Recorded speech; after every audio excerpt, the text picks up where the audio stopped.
Halo, ketemu lagi dengan Indonesia Mengajar ABK. Kali ini kita akan membahas topik bagaimana menentukan target pada anak. Indonesia Mengajar ABK adalah sebuah komunitas yang mengajak Bapak dan Ibu, orang tua berkebutuhan khusus, serta terapis dan guru untuk berdaya berpikir. Kembali ke topik, bagaimana caranya menentukan target. Nah, target ini berkaitan dengan banyak hal. Salah satunya ya, saya akan tuliskan secara acak ya, bukan berurutan.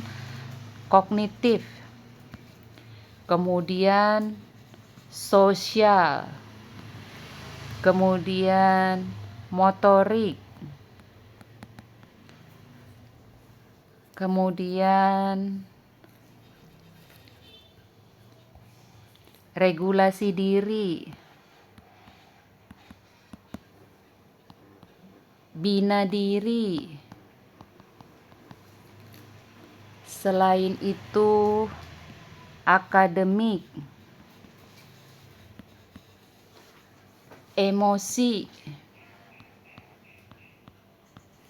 Ini adalah beberapa yang bisa jadi target untuk kita ajarin anak. Oh, ketinggalan. Komunikasi. Nah, ini adalah beberapa yang bisa kita lihat target kita itu akan mendekati hal apa gitu ya. Saya kasih contoh kasus ya. Misalnya, anak ini diminta untuk berjalan menapak karena anak ini terbiasa berjalan untuk berjinjit gitu. Setelah dilakukan observasi, ternyata anak ini mengalami masalah di sensorinya. Dia memiliki banyak sekali masalah sensori. Ada hand flapping, ada jinjit, dan lain sebagainya.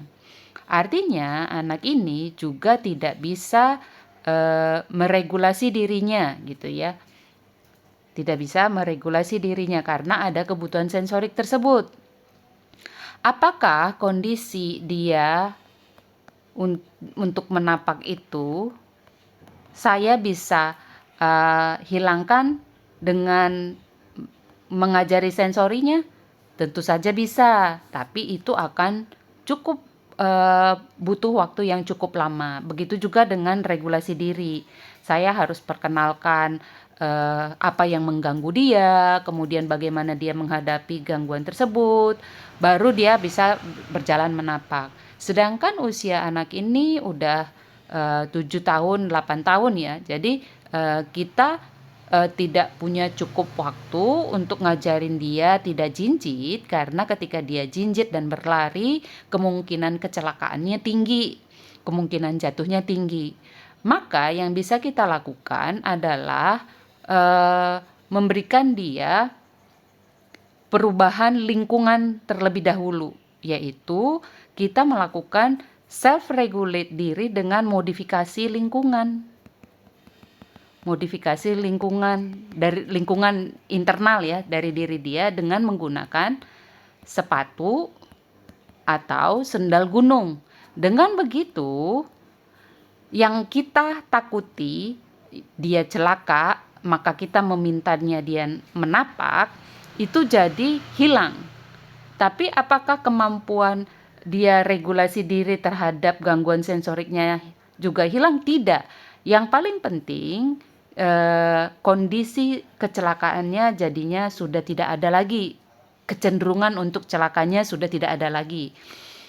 Di waktu yang bersamaan kita juga harus mengajari anak ini untuk secara sensorik dan regulate dirinya. Seperti itu. Jadi kita menentukan target perilaku itu atau target yang akan kita rubah harus mendekati dengan kebutuhan anak gitu ya. Kebutuhannya di sini adalah dia tidak celaka. Walaupun pada dasarnya si jinjitnya itu didasari oleh hal lain. Begitu dia bisa pakai sepatu atau sendal dan tidak jinjit lagi, dia lebih banyak menapak, kita tetap mengajari sensoriknya dia dan regulasi dirinya. Seperti itu. Saya kasih contoh lagi ya. Misalnya anak ini kita minta untuk bisa menyikat sepatunya lebih keras gitu ya. Kembali lagi nih, untuk bisa menyikat keras itu berarti kemampuan yang dibutuhkan apa? Kemampuan yang dibutuhkan adalah untuk anak ini memiliki motorik kasar yang baik. Ya, dia harus memiliki motorik kasar dan halusnya baik untuk bisa menyikat. Tapi apakah berarti saya harus nunggu motorik kasarnya kuat dulu agar dia bisa memiliki kemampuan menyikat sepatunya? Tentunya tidak. Apa ya yang paling mendekati bahwa anak ini bisa menyikat sepatunya dengan baik? Kembali lagi, kita bisa melakukan modifikasi lingkungan. Jadi dia diregulasi dirinya melalui modifikasi lingkungan yang terdekat, yaitu anak ini diberikan pemahaman kotor. Tapi bukan pemahaman kotor dalam artian kognitif ya, tapi dikasih tahu bahwa area ini kotor. Dikasih bandingan gitu ya. Kalau kita mau bahas pemahaman kotor versi kognitif itu lain lagi ya. Nanti pembahasannya lebih jauh lagi. Tapi di sini adalah modifikasi lingkungan dengan memberitahu ke si anak bagian ini kotor. Jadi si kotor ini harus sampai hilang. Dengan begitu anak akan membuat dirinya atau memaksa dirinya atau membentuk dirinya untuk menghilangkan si noda tersebut. Nah, di waktu yang bersamaan si kemampuan ini, kasar dan halus ini tetap harus dikerjakan. Ya, dari contoh 1 dan 2, kenapa yang dipilihkan adalah modifikasi lingkungan untuk membantu si anak? Karena kita mau si target itu mudah dicapai, bukan sesuatu yang sulit dicapai. Apapun yang kita kasih ke anak itu adalah sesuatu yang harusnya mudah dicapai karena berdasarkan baseline atau kemampuan dasar yang dia miliki. Saya kasih contoh satu kali lagi ya. Semisal kita itu mau membuat anak ini bisa menggunakan celananya sendiri. Oke. Kondisinya anak ini senang menunda, senang mungkin kata asumsi ya. Anak ini memiliki kecenderungan untuk menunda dengan berlari-lari, dengan tertawa, kemudian menghindari si celana dan melempar begitu ya. Berarti kan ini ada kaitannya dengan regulasi diri, tentang pemahaman bahwa dia harus pakai celana gitu. Tapi karena anak ini menunjukkan tanda-tanda bahwa dia itu tertawa, terus ada seperti jahil ya, ini asumsi jahil. Jadi ini kan berkaitan dengan emosi. Setelah diobservasi pun anak ini terlihat kemampuan motoriknya sudah ada, sudah bisa menarik celananya. Berarti target yang paling dekat adalah membantu dia meregulasi dirinya supaya dia langsung mengerjakan. Yang dirubah apa lagi?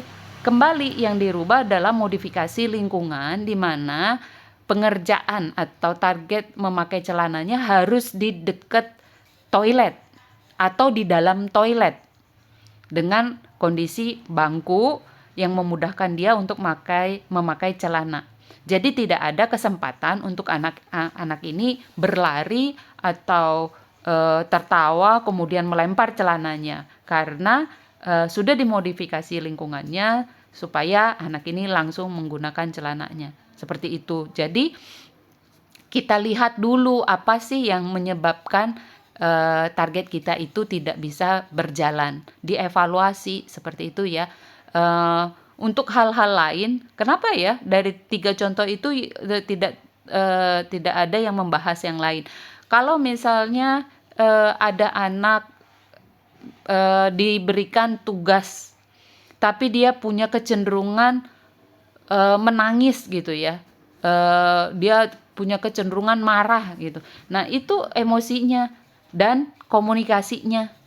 Bisa jadi yang perlu kita ajarin adalah kemampuan komunikasinya. Ada satu contoh, mungkin ini akan lebih tepat. Anak ini akan menutup telinga dan mencubit orang di dekatnya ketika ada suara yang membuat dia tidak nyaman. Dia akan menutup telinganya. Maka yang diajari adalah komunikasi.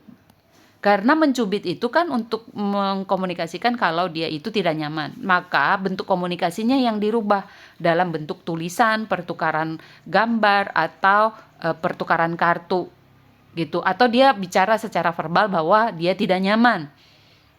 Jadi bukan anak ini diminta untuk meregulasi dirinya tahan mendengarkan suara berisik tersebut, karena buat dia kan itu tidak nyaman. Maka yang paling dekat adalah dia mengkomunikasikannya sehingga orang lain tahu dan dia bisa memilih tempat yang nyaman buat dia. Selama targetnya tidak mencubit itu tercapai dengan dia mengkomunikasikan, maka akan lebih tepat kalau kita ajarin dia komunikasi. Seperti itu ya. Saya mungkin tidak bisa mengcover semua area, tapi semoga teman-teman atau yang mendengarkan paham bahwa target itu bisa jadi berkaitan antar 2 atau 3 bagian dan kita tentukan yang mana yang paling dekat dengan kemampuan dasar si anak, seperti itu. Semoga dipahamin, sampai jumpa, bye-bye.